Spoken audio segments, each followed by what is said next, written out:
Welcome back to Living Local. Award-winning comedy writer Sean Leary dives deep into the odd times of the second half of the pandemic and dishes the dirt and the laughs in his latest book. And here to tell us all about it is the one, the only, Mr. Sean Leary. Welcome back, man. Thank you so much. Yeah. It's for your entertainment. There's a lot of pressure there. You know? Well, that's so generally what this is. Yeah, generally. Generally.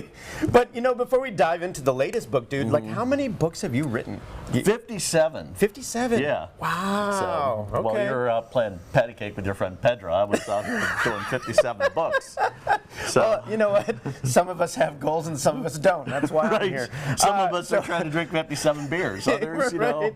You were writing books. I do both. You know, I have like 57 drinks and 57 books. And so they kind of go together. It's good to have goals. Or, you know, multiples of 57. But so your newest book, though, it dives into the chaos of the pandemic. Yes. And you cover UFO disclosures, which is wild. Which is amazing. It's amazing. The government comes out and says, yeah, UFOs exist, and people are like, what's on TV? Well, it's Tiger King. We had Tiger King. We had Tiger King and the famous pickle wrap wars of the Quad Cities. Cafe Fresh versus Meatballs, and everybody went absolutely nuts because the woman from Cafe Fresh came out and said that she invented, or she was the first person to put pickle wraps on her menu, and then Meatballs went nuts, and there was like 500 or 600 comments of people going crazy about that. Just bonkers. Was there something that made you giggle the most when you were that was recounting pretty funny, it? but like Tiger King, there's no topping Tiger King. No, the fact that became successful with all the bizarre things with Carol Baskin and the other weird twists and turns that happened with Tiger King, and I'm never going to financially recover from this. I mean, that was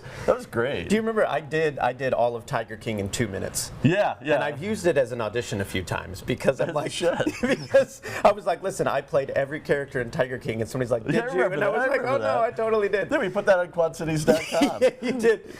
The other thing is that there's a story in here that I remember writing about Khalil finding a button on his shirt at Circa 21. That was the thing during COVID. There wasn't a lot of news going on other than COVID, and so I'd try and lighten it up. And people would post random things on their social media, like Khalil Hacker putting, "Hey, I found a button on my shirt at Circa 21." And so I'd write a whole story about it. And a lot of those stories are in these books. If you remember, yes, the donut. Sat there and ate a donut. Sat there and ate a donut, and so I wrote a story about that too, because that was breaking news that he ate a donut. Do you think we're far enough removed from that time now that you'll start seeing a lot more humor pieces being written about it like this? Yeah, it's a matter of fact, Tristan. Thanks a lot for setting me up there. I've got another book that I'm going to be writing. Putting together based upon the strangeness of the COVID pandemic and that entire time, because it was so bizarre. Yeah. And you had the conspiracy theorists who are like, it's a great reset, and then there are other people who are like, oh man, I get some time off work and I'm just sitting here day drinking and binge watching shows. So it was a really odd time. Yeah. And there's a lot of humor that came out of it as well. Right, and for someone like not to diminish the tragic things that happened. Of course, I don't want to trigger anybody or whatever. But there's like there were a lot of like odd things, like Tiger King and the pickle wrap wars, and all these other strange things that popped up. And for someone like you who is kind of an observer of the human condition, are you just constantly, I guess during that time, were you just constantly writing things down that were entertaining? Yeah. Just to be like, I need to remember this, because you seem like someone that journals or something. Oh yeah, I do all the time. I'm always writing things, and it's odd because during any time where there's a big tragedy or something, people are always looking for distraction because they have a difficult time dealing with some of the larger things that are going on.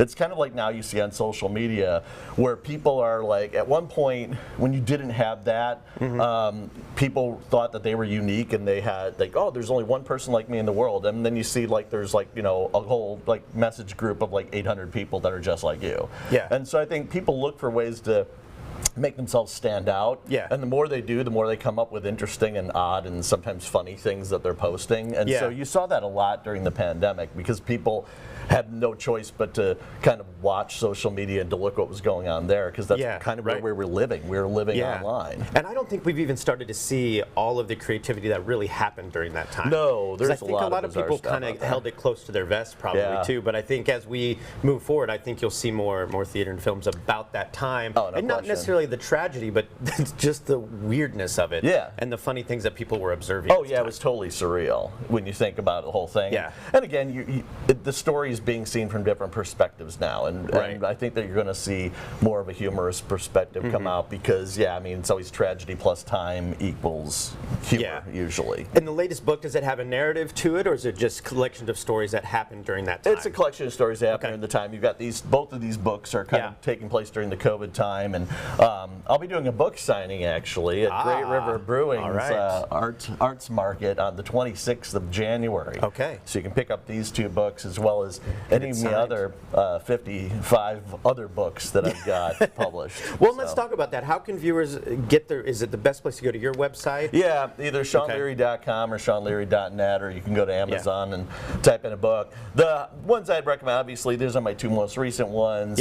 Every Number is Lucky to Someone is a collection of optimistic short stories that was almost an Oprah's Book Club pick. The Arimathean is about what if the three wise men were ninja wizards sent to protect Joseph and Mary on the road to Bethlehem. That one's really good. Subliminal Cartography is another real good book. Does the Shed Skin Know It Was Once a Snake is another real good book. So, you know, it just depends on what you want. I write in a lot of different genres. I kind of do whatever I want to, and so I go all over the place. Yeah, and they're available locally too in some bookstores as well. They're available at the Book Rack, and you can get them at Barnes & Noble and BAM and what have you. But yeah, of course you can get them over Amazon and all the other online bookstores that have everything. Well, I love that you came in to chat about it. I'm excited to check out the new book. And you know, you're in this book. Your controversy about the Music Man review. Oh, well, you know, that has resurfaced a little bit. But thanks, Mr. And you can read all about it. You can see the hidden side of Tristan Tapscott, his reviewing Nobody shows. wants to. Well, they do want to see that book. But thanks, man, for coming in. I appreciate it. Of course. You can find Sean Leary's work on Amazon, ordering from local bookstores, which we recommend, or by visiting SeanLeary.com. We'll have all those details posted at OurQuadCities.com.